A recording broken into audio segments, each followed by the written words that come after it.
जायसवाल नेको पे 500 शेयर है उनके पास 80 रुपए के भाव पे। How strong is the breakout sir? Breakout बहुत स्ट्रॉन्ग है in terms of price action, in terms of volume बहुत डल है, बट नॉनदलेस 900 हफ्ते का बेस ब्रेकआउट है, 926 हफ्ते का बेस ब्रेकआउट है। 64 रुपए का स्टॉप लॉस लगाना चाहिए और होल्ड करना चाहिए, और टारगेट लगाने की जगह 10 वीक मूविंग एवरेज का ट्रेलिंग स्टॉप लॉस लगाना चाहिए। 400 हफ्ते का एलटीएफ अगर 170 से नॉन स्टॉप 300 आ सकता है, तो यहाँ तो ऑलमोस्ट डबल 900 हफ्ते का बेस ब्रेकआउट है। ये तो रिस्क लेने जैसी है, बट वही है फिर quantity calculator, stop loss, risk management.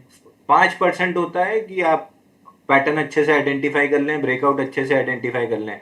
95% होता है रिस्क मैनेजमेंट। अगर वो क्वांटिटी और रिस्क मैनेजमेंट ये सब आप सही से करते हैं तो आप बहुत अच्छा पैसा, इसमें भले स्टॉप लॉस कट जाए, मे बी इसमें कट जाएगा क्योंकि लेने के बाद तो बाजार ही डिसाइड करता है टारगेट देना है कि स्टॉप लॉस। आपका काम है रिस्क मैनेजमेंट और पैटर्न आइडेंटिफिकेशन। इसको ढंग से करके 100 ट्रेड कीजिए, 50 में सही रहेंगे, 50 में गलत रहेंगे, लेकिन 1:2 के रिस्क रिवॉर्ड में नेट प्रॉफिटेबल रहेंगे 50% सही होके भी। ओके, अगला सवाल जो है वो है शशि का। वो पूछती हैं श्रीराम फाइनेंस और टाटा मोटर कमर्शियल व्हीकल्स के बारे में। श्रीराम फाइनेंस 690 के लेवल पे उन्होंने खरीदारी की है और टाटा मोटर्स कमर्शियल व्हीकल 209 के प्राइस पे। ट्रेलिंग स्टॉप लॉस कहाँ लगाना चाहिए सर? देखिए, टाटा मोटर कमर्शियल व्हीकल टीएमसीवी में 406.80 का ब्रेकआउट पॉइंट था, उसी के नीचे अब 405 का क्लोजिंग बेसिस स्टॉप लॉस लगा लीजिए। 405 टूटे तो एग्जिट कर लीजिए। Same is with Shriram finance. ये 640 रुपए के ऑड लेवल से हम प्ले करते आ रहे हैं 1000 रुपए के लिए। लास्ट वीक का हाई बना है 983, ऑलमोस्ट टारगेट के पास, बट मैं टारगेट बुक करने की जगह 915 का स्टॉप लॉस लेना ज्यादा पसंद करूंगा, क्योंकि 57 वीक्स का बेस ब्रेकआउट है, जनरली स्ट्रेच करता है टारगेट्स को, तो 1050 1075 तक भी मिल सकता है। मैं 915 का स्टॉप लॉस ले लूंगा। 40 रुपए रिस्क पे डाल के 100 रुपए अगर मिलने की उम्मीद है तो I would take that risk. Okay, Rahul Bhatt का सवाल है। वो पूछते हैं क्यूपिड के बारे में। Cupid at 250 and Ramakrishna forgings at 900 rupees. Long term view चाहते हैं दोनों ही स्टॉक्स पे। देखिए, क्यूपिड में अब रामाकृष्णा फोर्जिंग, रामाकृष्णा किस नाम से आता है?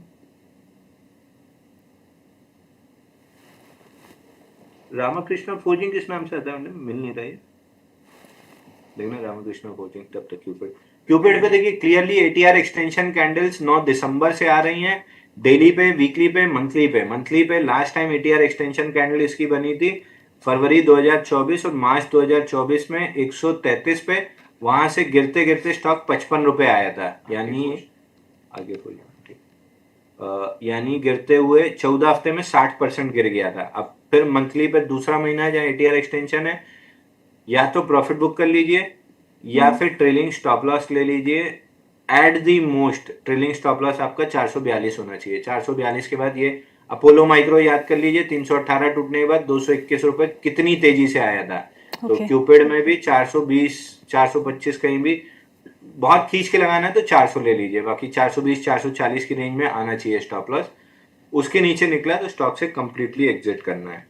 आरके फोर्ज में बाउंस बैक बन रहा है 552 तक का, बट अभी भी बाइंग क्लाइमेक्स का 434 का टारगेट कंप्लीट नहीं हुआ है, तो बाउंस बैक में एग्जिट कीजिए। 552 पहला लेवल और 552 निकला तो 50 वीक मूविंग एवरेज 617 इस जोन में जहां भी सेलिंग दिखे एग्जिट कर लीजिएगा। 434 अभी आना बाकी है। ओके, अब्दुल जरगर का सवाल है। वो पूछते हैं आईआरएफसी के बारे में। आईआरएफसी में किस प्राइस पे एंट्री करनी चाहिए? आईआरएफसी में कहीं से एंट्री नहीं बनती है। पुल बैक पे 140 156 की जोन जहां भी मिल जाए पुल बैक पे एग्जिट कर लेना चाहिए। 147.70 मेजर रेजिस्टेंस है, वहां तक पुल बैक मिले तो एग्जिट कर लीजिए। इसके बजट के बाद ये सब स्टॉक्स वापस से पिटेंगे। ओके, उपासना सिंह जी पूछती हैं क्या जायसवाल नेको में फ्रेश एंट्री कर सकते हैं?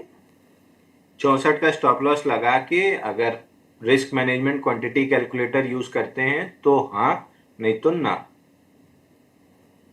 ओके, अगला सवाल है टाटा स्टील पे। टाटा स्टील में ब्रेकआउट आया है क्या सर? अभी नहीं आया, 178 के ऊपर आएगा, लेकिन टाटा स्टील है, लेके छोड़ दीजिए, 6-8 महीने 1 साल में तो पैसा कमा ही लेंगे। अभी आया तो नहीं है, 172-50 के ऊपर टिकते टिकते फिर नीचे आ गया है, लेकिन मेजर ब्रेकआउट 178, 78 के ऊपर है। मैं 178 के ऊपर ही इंटरेस्टेड रहूंगा। मिस्टर दास का सवाल है, उनका सवाल है जियो फाइनेंशियल सर्विसेज पे। जियो फाइनेंशियल सर्विसेज में क्या फ्रेश एंट्री लेवल क्या हो सकते हैं फॉर ये लॉन्ग टर्म? जियो फाइनेंस लास्ट ईयर जुलाई में मैंने बहुत पसंद है। जिस भी दिन नेटको फार्मा जिस भी दिन नेटको फार्मा में पहले गैप फिल हो चुका है, उसके बाद से पुल बैक पे हायर लो बना है, तो मोस्ट लाइकली नेटको फार्मा में धीरे धीरे करके 1053, और इस बार जब 1053 निकालेगा तो 1600 का टारगेट खुलेगा। वीकली पे बड़ा स्विंग दिख रहा है, बट मेजर स्ट्रेंथ 1053 के बाद आएगी। एक्यूमुलेट करना है तो कर लीजिए, मेजर स्ट्रेंथ 1053 के बाद आएगी। मैं वहां से बाई करना या बाई देना स्टार्ट करूंगा 1600 रुपए तक के लिए। अनंतराज में 511 के सपोर्ट से वापस से बाउंस बैक और बेरिश फ्लैग है। जिस भी दिन 511 तोड़ा, 413। तो क्लेलैंड पे अब क्या मुनाफा वसूल ले या फिर अभी निवेशित रहें? देखिए, अशोक लीलैंड में अभी भी स्टॉप लॉस वही है, कोई नया स्विंग लो बना नहीं है, तो 165 का ही स्टॉप लॉस है। 165 का स्टॉप लॉस लगा के रखिए, अगर वो कटे तो प्रॉफिट बुक कीजिए, नहीं तो फिर और एक्सटेंड कर सकता है। ओके। आयुष्मान का सवाल है, वो पूछते हैं ऑरबिंदो फार्मा के बारे में। Aurobindo pharma bought at 1171, what to do now for both short term and long term? देखिए, अरविंदो फार्मा में मेरे को बहुत ज्यादा तो कुछ नहीं दिख रहा है, क्योंकि ब्रेकआउट रीटेस्ट हुआ है 984 का, और 6-8 महीने समय लगा सकता है, बट इवेंचुअली देखिए स्टॉक को 2000 रुपए जाना है। पूरा मंथली चार्ट पे अगर आप देखेंगे तो 2015 से बेस बना था मंथली पे, ये पूरा बेस था।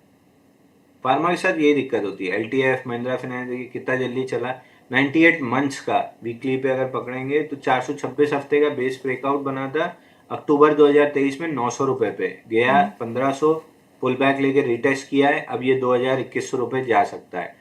तो फार्मा स्लो चलता है, ये भी स्लो चलेगा, और ठीक है ऑरबिंदो फार्मा, बट मेरे को मैनकाइंड और ग्लेनमार्क ज्यादा पसंद है। ओके, अगला सवाल जो है वो नाम नहीं लिखा उन्होंने। मेरा भी सवाल ले लीजिए सर। जियो फाइनेंस में जो इन्वेस्ट किया है, क्या वो किसी और काउंटर में शिफ्ट कर दूं? अगर शिफ्ट करना हो तो प्लीज़ कहाँ करूं? देखिए, अगर 2-3 साल का व्यू है तो नहीं करना चाहिए। जियो फाइनेंस 4-6 महीने और समय लगाएगा, एसआईपी मार दीजिए, एक्यूमुलेट करते रहिए। जिस भी दिन चला आराम से 400, 450 रुपए तो कम से कम अगले ही स्ट्रेच में हो जाएगा। तो समय की बात है, थोड़ा सा समय देके चलिए, ठीक ठाक है। शेयर इधर उधर हिप हॉप करने की जगह बने रहिए उसमें। रफ़ीकुल का सवाल है, वो पूछते हैं सोनाटा सॉफ्टवेयर एंड सोना बीएलडब्ल्यू के बारे में। सोनाटा सॉफ्टवेयर, सोना बीएलडब्ल्यू में इन्वेस्टमेंट के लिए 1 साल हो चुका है। एक टाइम 50% के ऊपर प्रॉफिट था, अभी 30% तक लॉस है। क्या करना चाहिए? 50% प्रॉफिट आपको मिल रहा है, तो आप किस चीज के इंतजार में थे? आप 6% और एफडी अब देता है, 30% लॉस में आठ आ साल गए। का 8 साल का रिटर्न आपको मिल रहा था 2-4-6 महीने में। खैर, बाइंग क्लाइमेक्स हुआ है सोनाटा सॉफ्टवेयर में 710 रुपए में। बाइंग क्लाइमेक्स के बहुत सारे टारगेट्स कर चुका है। फाइनल टारगेट इसका मंथली का आता है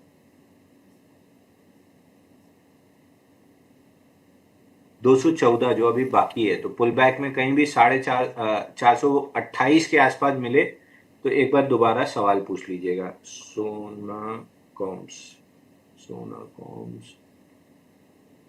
सोनाकॉम जब तक 468 के ऊपर है तब तक चीजें ठीक है, 468 निकलने के बाद ये सीधा आईपीओ लो 285 टेस्ट करने आएगा। ओके, निमिष का सवाल है, वो पूछते हैं बजाज हाउसिंग फाइनेंस के बारे में। बजाज हाउसिंग फाइनेंस में 135 के खरीद है, 264 शेयर्स है, 11,000 का लॉस है, आगे क्या करना चाहिए? देखिए, Bajaj housing finance multiple time हमने डिस्कस किया है कि 1-1.5% मैनेजमेंट ने बेचा था और स्टॉक में 7% की गिरावट आ गई थी। केवल 11% का फ्री फ्लोट है, यानी 14% अभी भी माल बिकने आएगा बाजार में।